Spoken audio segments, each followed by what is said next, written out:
Hi viewers, welcome to Mahamax reviews. So finally వాళ్ళు release అయినటువంటి Arjun Chakravarthy the real man story, the real life story. మనందరికీ తెలుసుకోవాల్సిన విషయం ఏంటంటే అసలు అర్జున్ చక్రవర్తి ఎవరు? ఈ సినిమా చూస్తే డెఫినెట్లీ అర్థమవుతుంది. మనకి ఒకానొక టైంలో 1980s టైంలో ఈ పర్టికులర్ ప్లేయర్ మన ఇండియా తరపున ఆడి మనకి చాలా గోల్డ్ మెడల్స్ సంపాదించి పెట్టారు. సో ఆయన రియల్ లైఫ్ స్టోరీనే ఈ అర్జున్ చక్రవర్తి. విక్రాంత్ రుద్ర గారు ఆయన తీసుకున్నటువంటి ఈ స్క్రిప్ట్ ఏదైతే ఉందో ఆయన దగ్గరుండి ఫీల్ అయ్యి ఆయన దగ్గర స్టూడెంట్ అంట. మనందరికీ కూడా సినిమా ఎండింగ్లో తెలుస్తుంది ఆయన కూడా స్టూడెంట్ ఆఫ్ అర్జున్ చక్రవర్తి అని చెప్పి. ఎందుకంటే ఇటువంటి సినిమాలు ఏవైతే ఉంటాయో ద రియల్ లైఫ్ స్టోరీస్ చాలామందికి కనెక్ట్ అవుతాయి. ఎందుకంటే ఒక పర్సన్ గురించి మనకి తెలవాలంటే మ్యాగజైన్ చదువుతాం, లేకపోతే పర్టికులర్గా ఎక్కడ న్యూస్లో వస్తే చదువుతూ ఉంటాం. కానీ ఒక సినిమా రూపంలో తీసుకొచ్చారంటే ఆ పర్టికులర్ పర్సన్ ఎంత ఫేమస్ అయి ఉంటారు, ఎంత కష్టపడి ఉంటారు మన ఇండియాకి ఒక ట్రోఫీ గెలవడానికి. సో అటువంటి ప్లేయరే కబడ్డీ ప్లేయర్ అనమాట. ఆయనే అర్జున్ చక్రవర్తి.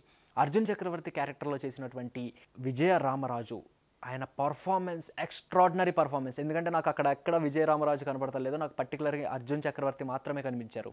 ఎందుకంటే ఆయన ఆ క్యారెక్టర్లో అట్లా నిమగ్నం అయిపోయారు.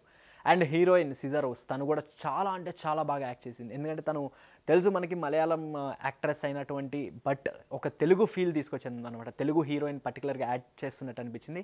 అండ్ ప్రొడ్యూసర్ గారు కూడా చాలా కాన్ఫిడెంట్గా ఉన్నారు ఈ సినిమా ఖచ్చితంగా సక్సెస్ అవుతుంది అని.